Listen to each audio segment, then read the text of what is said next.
Shakeela cinema అయితే bathroom scene ఉండేది, అయ్యగారిని కూడా తీసుకొచ్చి చూపించేవాళ్ళం. అవునవును, అయ్యగారు మరదలు స్నానం చేస్తున్నప్పుడు చాటు నుండి చూసి తట్టుకోలేకే కదా అయ్యగారు ఆమెను గట్టిగా వాటేసుకున్నారు.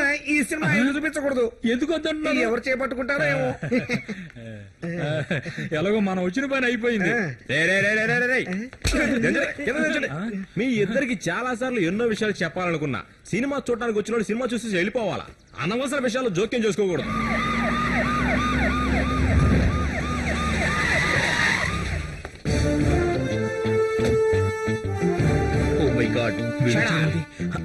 మీరేమీ చెప్పొద్దు, నేను చెప్పేది మీరు వింటే చాలు, అంతే.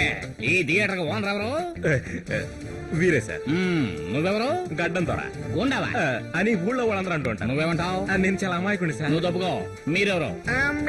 నువ్వు తప్పుకో. ప్రస్తుతం ఈ థియేటర్ లో రన్ అవుతున్న ప్రింట్ ని తక్షణమే నా కంట్రోల్లోకి తీసుకుంటున్నాను. ఎందుకని? ఎందుకంటే నువ్వు మా స్టేషన్ కు వచ్చావనుకో, అన్ని నీకు డీటెయిల్ గా వివరంగా చెబుతాను. పండిఖో, ఇక్కడ మీకేం పని? ఇంటికి వెళ్ళనే. ఆగో, బ్యాక్ నెక్కు.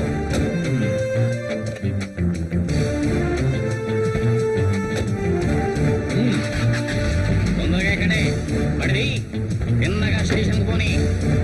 ఆ ప్రొజెక్టర్ కూడా మీతో పాటు తీసుకెళ్ళకపోయారా? స్టేషన్ లో కూర్చొని హాయిగా సినిమా అవసరం లేదు, ఇక్కడ కొనాల్సిన అవసరం లేదు. నీ థియేటర్ లో ఆడుతున్న సినిమాలో సెన్సార్ వాళ్ళు కట్ చేసిన పోర్షన్స్ అన్ని నువ్వు మళ్ళీ జాయిన్ చేసి ఆడించేస్తున్నావట. అందుకని సెన్సార్ బోర్డు వాళ్ళందరూ నీ షో చూడడానికి ఈ రోజున పరిగెత్తుకుని వచ్చేస్తున్నారు. వాళ్ళు రావడానికి ముందుగానే నీ థియేటర్ లో ఉన్న ప్రింట్ తీసుకొచ్చి నా